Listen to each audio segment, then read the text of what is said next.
Auditorium అంతా జనంతో నిండిపోయింది. అప్పుడు ప్రైమ్ మినిస్టర్ మోదీ గారు ఎంటర్ అయ్యారు. ఆయన తన స్పీచ్ లో నేను SCO సమిట్ కోసం చైనా నుంచి తిరిగి వచ్చాను అని అన్నాడు. ప్రైమ్ మినిస్టర్ మోదీ గారు అలా అనగానే ఆడిటోరియంలో ఉన్న జనం మొత్తం చప్పట్లు కొట్టడం మొదలు పెట్టారు.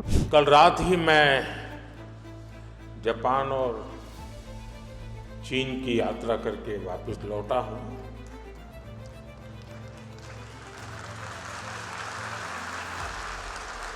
కానీ మోదీ గారు ఒక మాట అన్నారు. ఆ మాటని ఎవరు పట్టించుకోలేదు. ఆయన అన్న మాట ఏంటంటే, మీరు చప్పట్లు కొడుతుంది నేను చైనా వెళ్ళినందుక లేదా తిరిగి వచ్చినందుక అని. ఈ విషయాన్ని అప్పుడు చెప్పినప్పుడు ఎవరు అంతగా గమనించలేదు. आप गया था इसकी ताली बजा रहे हो, आया हूं इसकी ताली बजा रहे हो। కానీ ఇప్పుడు సోషల్ మీడియాలో వస్తున్న న్యూస్ ని చూసినట్టయితే ఆ మిస్సింగ్ కనెక్టింగ్ డాట్స్ ఏవైతే ఉన్నాయో అవి కనెక్ట్ చేసి చూసినప్పుడు మనకు అర్థమవుతుంది. ఆ రోజు మోదీ గారు అన్న మాటలు నిజంగానే తన మీద జరగబోయే ఒక ప్రమాదాన్ని వేలెత్తి చూపిస్తోంది. అవును, మీరు విన్నది నిజమే. గత 4 రోజులుగా సోషల్ మీడియాలో దీని గురించే డిస్కషన్ జరుగుతుంది. మోదీ గారి లైఫ్ కి థ్రెట్ ఉంది, ప్రమాదం ఉంది అని తెలియగానే మోదీ గారు కూడా తన ఫ్యూచర్ లో జరగబోయే ఇంటర్నేషనల్ మీటింగ్స్ అన్నిటిని క్యాన్సిల్ చేసుకోవడం జరిగింది. మన దేశంలో ఇందిరాగాంధీ, రాజీవ్ గాంధీ మరియు లాల్ బహదూర్ శాస్త్రి లాంటి చాలా మంది మరణాలు మనం చూసాం. అది వాళ్ళు ప్రైమ్ మినిస్టర్ పదవిలో ఉన్నప్పుడే. ప్రైమ్ మినిస్టర్ మోదీ గారి మీద కూడా ఈ అటాక్ జరగడంలో ఎటువంటి కొత్త విషయం లేదు. ఈ వీడియోలో నేను మీకు ఫుల్ డీటెయిల్ గా అసలు మ్యాటర్ ఏంటి అనేది మీకు చెప్తాను. దానికన్నా ముందు మీరు కానీ ఈ స్టోరీలో బంగ్లాదేశ్ మరియు US గురించి కూడా మీరు తెలుసుకోవడం చాలా ముఖ్యం. అయితే మోదీ గారు SCO సమిట్ కోసం చైనాలో ఉన్నప్పుడు బంగ్లాదేశ్ లో టెరెస్ జాక్సన్ అనే వ్యక్తి హత్య చేయబడ్డాడు. మరియు ఆ హత్య ఒక విచిత్రమైన రీతిలో జరిగింది. నిజానికి టెరెస్ జాక్సన్ ఒక సామాన్యమైన వ్యక్తి కాదు. నిజానికి ఆయన CIA కోసం రహస్య ఆపరేషన్లు చేసేవాడు. CIA అంటే భారతదేశంలో రా ఎలాగో CIA అమెరికాలో ఒక సంస్థ. అండ్ బంగ్లాదేశ్ లో ఎవరైతే హత్య చేయబడ్డాడో ఈ జాక్సన్, అతని హత్య సాధారణమైన విషయం కాదు. ఇప్పుడు ఆ ఇన్సిడెంట్ ని మోదీ బీజింగ్ మీటింగ్ తో లింక్ చేస్తున్నారు. ఒకసారి ఫోటో చూడండి.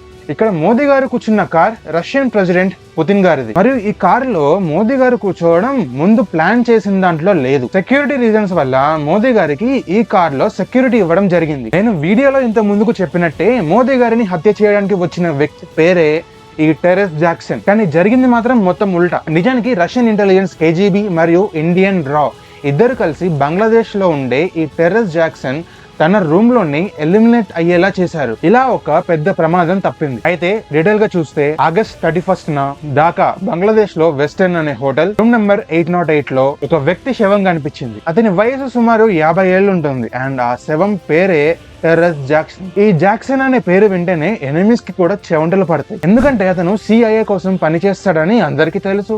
అట్లాగే CIA స్పెషల్ ఆపరేషన్ లో ఎనిమీస్ ని న్యూట్రలైజ్ చేయడానికి ఈ టెరెన్స్ జాక్సన్ చాలా ఉపయోగపడతాడు.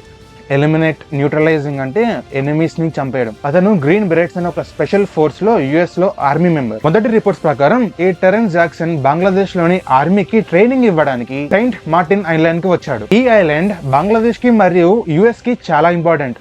ఎందుకంటే దీని ఉన్న ఒక geographical location and strategic location కూడా. ఎందుకంటే ఈ ఐలాండ్ ద్వారానే చైనా యాక్టివిటీస్ ని మానిటర్ చేయడం అండ్ వాళ్ళ సెల్ఫ్ డిఫెన్స్ కోసం ఎక్కువ వాడుతూ ఉంటారు. వాళ్ళ సెక్యూరిటీ రీజన్స్ కోసం. మరియు ముఖ్యంగా ఈ ప్రదేశం బే ఆఫ్ బెంగాల్ లో ఉండడం వల్ల చాలా ఇంపార్టెంట్ అయిపోయింది. USA కేవలం చైనాని మానిటర్ చేయడానికి కాకుండా ఇండియాని మానిటర్ చేయడానికి కూడా ఈ ఐలాండ్ వాడుతున్నారు. ఒక రిపోర్ట్స్ ఇలా చెప్తుంటే ఇంకా వేరే రిపోర్ట్స్ ఏమో ఈ టెరెన్స్ జాక్సన్ అనేవాడు అక్కడ ట్రైనింగ్ ఇవ్వడానికి రాలేదు. తనకు వచ్చిన ఒకటే ఒక రీజన్ మోదీ గారిని ఎలిమినేట్ చేయడం. తనకు టార్గెట్ ఇవ్వడం జరిగిందంట. అందుకనే తను ఈ ఐలాండ్ లో దిగడం జరిగిందని కొన్ని రిపోర్ట్స్ చెప్తున్నాయి. అయితే ఈ కనెక్షన్ వెనకాల మరో స్టోరీ ఉంది. పుతిన్ గారు మన ప్రైమ్ మినిస్టర్ మోదీ గారిని తన కార్లోకి తీసుకెళ్లి సెక్యూరిటీ రీజన్స్ అండ్ ఉన్న థ్రెట్ ని మొత్తం ఎక్స్ప్లెయిన్ చేసి ఈ టెరెన్స్ జాక్సన్ ని ఎలిమినేట్ చేయడం చాలా ఇంపార్టెంట్ అని తనకు బ్రీఫ్ చేయడం జరిగిందని కొన్ని న్యూస్ ఆర్టికల్స్ లోను గాను సోషల్ మీడియాలో గాను సర్క్యులేట్ అవుతున్న న్యూస్. దీని తర్వాత రెండో ఆపరేషన్ మొదలైంది. ఆ న్యూస్ ఏంటంటే కొంతమంది గన్ మ్యాన్స్ ఈ టెరెన్స్ ఉన్న జాక్సన్ కి ప్లేస్ కి వెళ్లి గన్ తో షూట్ చేసి చంపేశారని న్యూస్ కూడా వైరల్ అయింది. మరియు మరికొన్ని రిపోర్ట్లు అయితే వేరే విషయం చెప్తున్నాయి, పూర్తిగా ఆపోజిట్. ఎందుకంటే ఇలాంటి న్యూస్ ని బయటికి రానికుండా మన అలాంటి సామాన్య ప్రజలకి తెలియకూడదని దాచిపెట్టి న్యూస్ ని వేరే విధంగా పోర్ట్రే చేస్తారు. అయితే తన మరణంలో ఈ టెరెస్ జాక్సన్ అయితే ఎవరైతే ఉన్నాడో వాడు మరణించడానికి కారణం ఒక ఎలిమెంట్. ఆ ఎలిమెంట్ పేరే పొలోనియం. మనలో 90% మందికి పొలోనియం గురించి తెలిసే ఉండదు. కానీ ఏజెంట్స్ ఎవరైతే ఉన్నారో వాళ్ళ ప్రపంచంలో ఇది ఒక కామన్ ఎలిమెంట్. మనం కొన్ని సినిమాల్లో చూసే ఉంటాం. బాలీవుడ్ కానివ్వండి, మన సౌత్ ఇండస్ట్రీ కానివ్వండి, ఏదైనా ఏజెంట్స్ కి సంబంధించిన సినిమాలు వచ్చినప్పుడు ఏజెంట్లు ఎవరైతే ఉన్నారో ఎనిమీస్ ని న్యూట్రలైజ్ చేయడానికి అంటే చంపేయడానికి వివిధ టెక్నిక్స్ ని వాడుతూ ఉంటారు. అందులో ఒక టెక్నిక్ పేరే ఈ పొలోనియం ని వాడడం. అది ఒక రేడియో యాక్టివ్ మెటీరియల్. ఇంకా ఈ జాక్సన్ అసలైన చావు గురించి మాట్లాడుకున్నట్టయితే జాక్సన్ 29th హోటల్లో దిగిండు అండ్ 31న శవమే కనిపించింది. హోటల్ సీసీటీవీ ఫుటేజెస్ చెక్ చేసినప్పటికీ ఎటువంటి అనుమానాస్పద డౌట్ఫుల్ గా అని ఎటువంటి యాక్షన్ కనిపించలేదు. అండ్ మెయిన్ గా ఇంట్రెస్టింగ్ పాయింట్ ఏంటంటే ఆ చనిపోయిన శవం ఏదైతే ఉందో జాక్సన్ ఎవరైతే ఉన్నాడో అతని పోస్ట్ మార్టం కూడా చేయలేదు. పోస్ట్ మార్టం చేయకుండానే తను ఎక్కడి నుంచి వచ్చాడో అక్కడికి పంపించడం జరిగింది. సాధారణంగా ఇలాంటి విషయాలు ఇది చాలా రేర్ గా జరుగుతుంది, అంటే జరగదు. డెఫినెట్లీ ఇలాంటి ఒకటి జరిగిందంటే, సిచ్యువేషన్ జరిగిందంటే పోస్ట్ మార్టం చేయడం కానివ్వండి లేదా ఇన్వెస్టిగేషన్ కానివ్వండి ఏదో ఒకటి జరుగుద్ది. కానీ ఈ విషయంలో అలాంటిది ఏం జరగలేదు. అయితే ఈ పొలోనియం మెటీరియల్ గురించి కూడా చెప్తాను, కానీ ముందే చెప్తాను. దానికన్నా ముందు ఈ విషయం కూడా వినండి.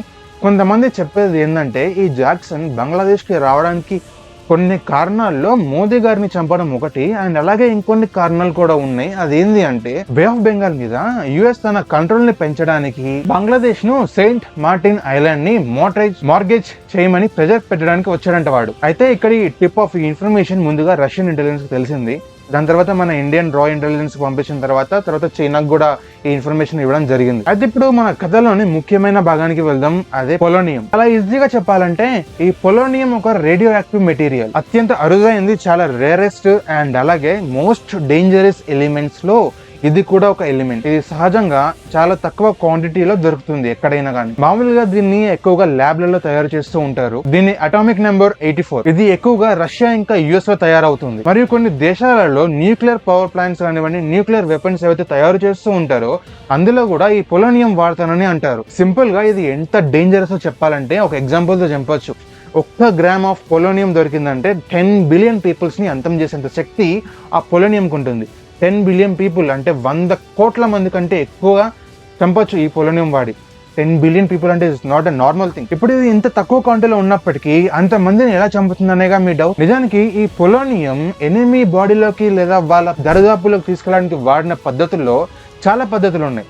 అలాంటి పద్ధతుల్లో ఒకటి ఆహారం విధంగా, ఫుడ్ కానివ్వండి, టీ కానివ్వండి, లేదా స్మోక్ లో కలిపి వదిలేయడం కానివ్వండి, లేకపోతే కాఫీలు ఇవ్వడం కానివ్వండి, లేదా టచ్ ఆ పొలోనియం కొంచెం చేతికి అంటుకొని తర్వాత ఎనిమీ బాడీకి జస్ట్ అంటించినప్పటికీ వాళ్ళు మరణించడం జరుగుతుంది. ముఖ్యంగా దీన్ని ఎందుకు అంత ఈజీగా కనుక్కోలేరంటే దీనికి టేస్ట్ లేదు, స్మెల్ లేదు, కలర్ లేదు, ఇంకెలా కనుక్కుంటారు. అయితే చాలా సందర్భాల్లో ఎక్కువగా ఈ పొలోనియం అనేది స్మోక్ లో కలిపేసి టార్గెట్ వైపు వదులుతారు. సో ఆ స్మోక్ ని వాళ్ళు ఇన్హేల్ చేసుకున్నప్పుడు వాళ్ళు మెల్లిమెల్లిగా మరణించడం జరుగుతుంది. మెయిన్ గా వాళ్ళు స్మోక్ ఇన్హేల్ చేసుకున్న 2-3 అవర్స్ లోనే ప్రభావం చూపిస్తుంది.